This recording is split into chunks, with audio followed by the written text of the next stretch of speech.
అందించాలని తలచి ఒకనాడు పట్టు పీతాంబరాలను స్వర్ణాభరణాలను తొలగించి దండ కమండలాలను కాషాయాంబరాలను ధరించి తన తల్లి వీర పాపమ్మ వద్దకు వచ్చారు. తల్లి,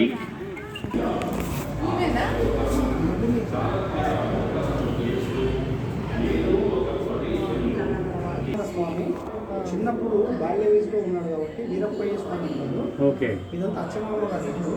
ఇక్కడ స్వామి గారు చిన్నప్పుడు 12 సంవత్సరాలు బాల్య వయసులో వచ్చేసి ఈ ఇంట్లో ఆవులు కాసుకుంటారు, ఇది ఎవరకుండా ఉంటుంటారు. ఆ కొండకెళ్ళి కాలజ్ఞానం రాసి పత్రాలకి స్వామి గారు చెట్టు మీద పెట్టారంట. అదంతా కాలజ్ఞాన పాత. అందులో పత్రాలు పెట్టి స్వామి గారి పుట్టులో చెట్టు కట్టించిన చెట్టు. ఆ చెట్టు 350 సంవత్సరాల వరకు ఆ చెట్టు పడిపోయింది. స్వామి ఇష్టం కట్టి చెట్టు. ఓకే ఓకే, మళ్ళీ ఆ చెట్టు పోయిన ఈ చెట్టు వచ్చి 50 సంవత్సరాలు. ఈ చెట్టుకు మల్లెపూలు పోయాలి, మల్లెపూలు పూస్తే కలిగినాంతం అంతమైపోతుంది. స్వామి గారు 4 భాగాలు కాలజ్ఞాన పత్రాలు రాసి 3 భాగాలు అందులో పెట్టి ఒక భాగం బయటకు ఇచ్చాడు, ప్రచారం చేయండి. అంటే 3 భాగాలు బయటకి ఇచ్చిన ఒక భాగం జరుగుతుంది మనకు తెలిసేది. ఇంకా జరగాల్సిన 3 భాగాలు లోపల ఉన్నాయి. మళ్ళీ స్వామి గారు వీరభోగ వసంతరాయ అవతారాలు వచ్చి తీయాలి, అప్పుడు మిగతా భాగం జరుగుతాయి. ఈ ఇల్లు స్వామి గారు చిన్నప్పుడు 16 సంవత్సరాలు పెరిగారు బాల్యంలో ఇక్కడ.